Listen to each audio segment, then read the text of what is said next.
Have you ever noticed that your prayers suddenly feel heavy? That the Quran no longer stirs your heart? That you make mistakes and instead of regret, you feel nothing at all? What if these are not random changes but quiet signals from your Creator? What if Allah is not pushing you away but gently calling you back? If you are watching this, stay until the end. By the time we finish, you will understand exactly what these signs mean, why they appear, and how to return to the peace you once felt. Do not skip. Your heart needs to hear this. My dear brothers and sisters, before we begin, I want you to take a slow, deep breath. Let your shoulders relax, unclench your jaw, and remind yourself of a truth that many forget. The one who created you knows your struggles, your silent tears, your hidden regrets, and your unspoken hopes. He does not look at you with anger waiting to strike. He looks at you with mercy waiting to be reached. Today, we are going to speak about something delicate, something many feel but rarely name. It is not about loud punishments or dramatic trials. It is about quiet shifts, subtle changes, the kind that do not announce themselves with sirens, but with silence. The title of this message is 2 Hidden Signs Allah is Displeased with You. But before your heart tightens, let me clarify something right now. When Allah sends these signs, it is not because He is rejecting you. It is because He is rescuing you. Allah does not abandon the one who still breathes. He does not close the door while your hand is still reaching. What you are about to hear is not a verdict. It is a wake-up call, a gentle tap on the shoulder from the most merciful. So open your heart, lower your expectations of perfection, and let us walk through this together. Let us begin with the first hidden sign. Sign number 1, when worship feels like a burden and not a refuge. Think back to a time in your life when prayer felt like a conversation, not a checklist. When you stood before Allah and your heart softened. When reciting the Quran brought tears, not just tongue movements. When remembering Allah felt like breathing and your supplications felt like whispers that actually traveled upward. Now ask yourself honestly, has that changed? Do you find yourself delaying the dawn prayer until the very last moment? Do you rush through your daily prayers like you are crossing off a task? Does the Quran feel heavy in your hands, like pages you know you should read but do not truly hear? Do you make supplications that feel like they bounce back to you? If you are nodding right now, do not panic. Do not condemn yourself, but do not ignore it either. This spiritual dryness is one of the clearest hidden signs that your connection with Allah has grown thin. The Prophet Muhammad, peace be upon him, said, "The example of the one who remembers his Lord and the one who does not remember him is like the living and the dead." Notice what he said. He did not say the believer and the disbeliever. He said the living and the dead. That is not about a physical heartbeat. That is about a spiritual pulse. When your worship becomes mechanical, when prayer feels like weight instead of wings, when remembrance loses its sweetness, it is not because Allah has changed. It is because something has clouded your heart. And in Islamic spirituality, scholars call this a gentle constriction of the soul. It is Allah's way of saying, "My servant, you have drifted. I have not left you, but I am letting you feel the distance so you will choose to return." Think of it like a signal. Your device does not lose connection because the router disappeared. It loses connection because something got in the way. Maybe it is a war. Maybe it is distance. Maybe it is interference. The signal is still there. You just need to remove the barrier. What are those barriers? Sometimes it is accumulated minor sins, not the major ones that shake your conscience, but the small compromises. The white lies you justify, the backbiting you call venting, the hours lost to screens that drain your soul, the gossip you pretend is harmless, the envy you bury instead of purify, the prayers you delay because you tell yourself you will do it later. Later becomes never. Never becomes numbness. Allah says in the Quran, "Indeed, those who believe and do righteous deeds, their Lord will guide them because of their faith. Beneath them rivers will flow in the gardens of pleasure." Guidance is not a one-time event. It is a continuous current. And when you step out of that current, even slightly, you feel the drag, not as punishment, as invitation. So if worship feels heavy today, do not run from the prayer mat. Sit on it. Even if your heart feels dry, even if your mind wanders, even if you only manage one unit of prayer with presence, Allah sees the struggle. and the struggle itself is worship. The Prophet Muhammad, peace be upon him, said, the most beloved of deeds to Allah are those that are consistent, even if they are small. Start small. Reclaim one prayer, just one. Do it on time. Face the direction of the sacred house. Lower your gaze from distractions. Breathe. Say Allahu Akbar like you mean it, and watch how Allah, who never breaks his promises, begins to soften the dryness. Now let us move to the second hidden sign. And I want you to listen carefully, because this one is quieter, more dangerous, and far more common than we admit. Sign number 2, when your heart stops feeling guilt over sin.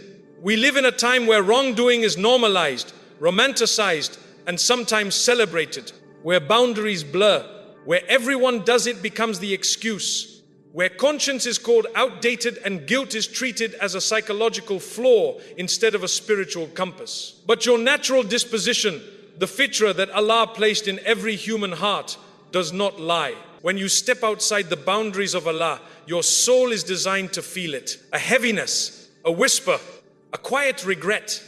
That is not weakness. That is mercy. That is Allah's voice inside you saying, this is not who you are. Come back. But what happens when that voice fades? What happens when you sin and instead of remorse, you feel relief? When you rationalize disobedience? When you tell yourself it is not that bad, Allah is forgiving, or I will repent later. When the dark spot on the heart that the Prophet Muhammad, peace be upon him, warned us about stops burning and just settles. The Prophet Muhammad, peace be upon him, said, when a servant commits a sin, a black spot appears on his heart. If he repents and seeks forgiveness, his heart is polished clean. But if he increases in sin, the spot grows until it covers his entire heart. That is the covering which Allah mentions in the Quran. No, rather the stain has covered their hearts because of what they used to earn. This is the second hidden sign, when your heart no longer flinches at what it should. It is not about never sinning. We are human. We stumble. We fall. Even the greatest among us made mistakes. The Prophet Adam, peace be upon him, made a mistake. The Prophet Yunus, peace be upon him, made a mistake. The Prophet Muhammad, peace be upon him, sought forgiveness more than 70 times a day. But the difference between a believer who falls and a heart that hardens is this. The believer feels it.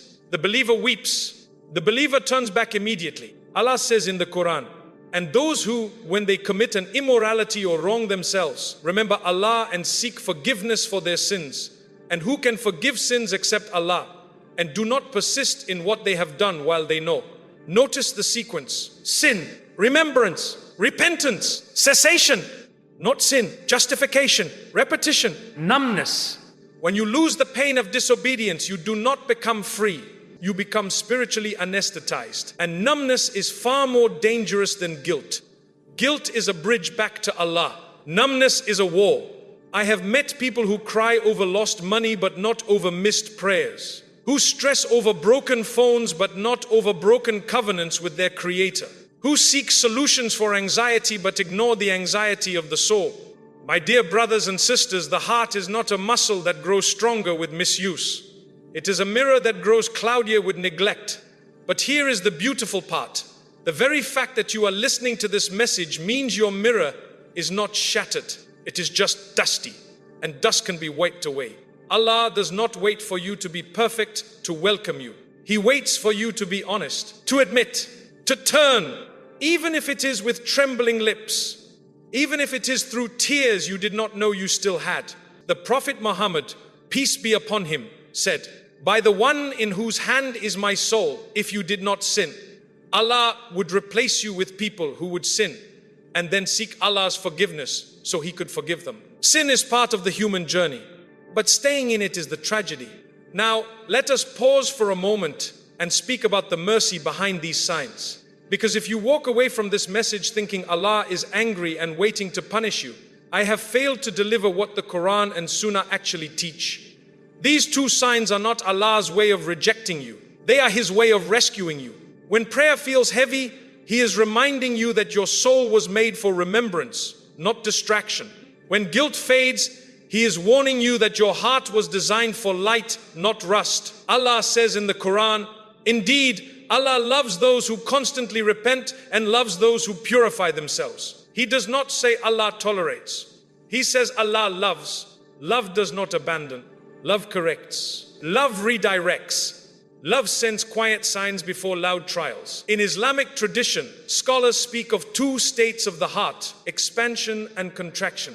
When you feel close to Allah, that is expansion. When you feel distant, that is contraction. Both are from Him. Both are for your growth. The contraction is never the end. It is the invitation to stretch toward Him again. So do not run from the dryness. Do not hide from the numbness. Face it. Name it. Bring it to Allah. Say, Ya Allah, I feel distant. I feel heavy. I feel numb, but I am here. I have not given up. Pull me back. And He will, because He promised. Allah says in a sacred narration, O son of Adam, so long as you call upon me and ask of me, I shall forgive you for what you have done, and I shall not mind. O son of Adam, were your sins to reach the clouds of the sky, and were you then to ask forgiveness of me, I would forgive you. Clouds, not pebbles, clouds. Your mistakes do not outgrow His mercy. Your distance does not cancel His love. Your dryness does not break His promise. Now, I will not leave you with warnings without a path forward. Here is what you can do, starting right now, to heal your heart and return to the sweetness you once felt. First, make sincere repentance, not robotic repetition. Speak to Allah like a child speaking to a parent. Say, I seek Allah's forgiveness. I have drifted. Forgive me. I am coming back. Do it 100 times daily, but mean every single one. Let your tongue move, but let your heart lead. Second, rebuild one prayer with presence. Do not aim for perfect focus immediately. Aim for one unit of prayer where you actually hear yourself say, Glory to my Lord, the Almighty. One moment where your heart remembers it is standing before the King of Kings. Protect that prayer. Guard it like a treasure. And watch how Allah honors your effort. Third, guard your inputs. Your eyes, ears, and mind are gates to your heart. Unfollow what drains you. Mute what numbs you. Replace 30 minutes of scrolling with 5 minutes of Quran with translation. Small shifts create massive spiritual momentum. You cannot expect a soft heart while feeding it noise. Fourth, give charity even if it is small. The Prophet Muhammad, peace be upon him, said, charity extinguishes sin just as water extinguishes fire. Give what you can. It is not about the amount. It is about the intention. It is your soul saying, I still believe in purity. I still want to be clean. Fifth, sit with the righteous. Environment shapes the heart. If everyone around you normalizes distance from Allah, you will too. Find one person who prays on time. One friend who mentions Allah without shame. One reminder that keeps your natural disposition alive. Loneliness in faith is heavy. Community in faith is healing. Sixth, make a nightly soul check. Before you sleep, ask yourself, did I honor my covenant with Allah today? Not to shame yourself, to steer yourself. 5 minutes of reflection prevents years of regret. Write it down. Speak it aloud. Let Allah hear your honesty. My dear brother, my dear sister, if you have felt these signs, do not despair. The fact that you are here, listening, reading, reflecting, that itself is a sign of life. A dead heart does not seek healing. A lost soul does not look for the path. Yours does. And that means you are not far. You are just paused. Allah's mercy is not a reward for the flawless. It is a refuge for the returning. So stand up, wash your face, perform your ablution, face the direction of the sacred house, raise your hands and say, Ya Allah, I am tired of running. I am tired of feeling heavy. I am tired of pretending I am fine. Bring me back, soften my heart, return my sweetness to worship, renew my guilt over sin. I am yours. Keep me yours, and then trust Him, because He never fails those who turn to Him with honesty. May Allah purify our hearts, revive our worship, protect us from spiritual numbness, and make us among those who constantly return to Him. May He replace our dryness with sweetness, our distance with closeness, and our guilt with gratitude. May He accept our repentance, forgive our shortcomings, and unite us with the righteous in the highest gardens. Amen.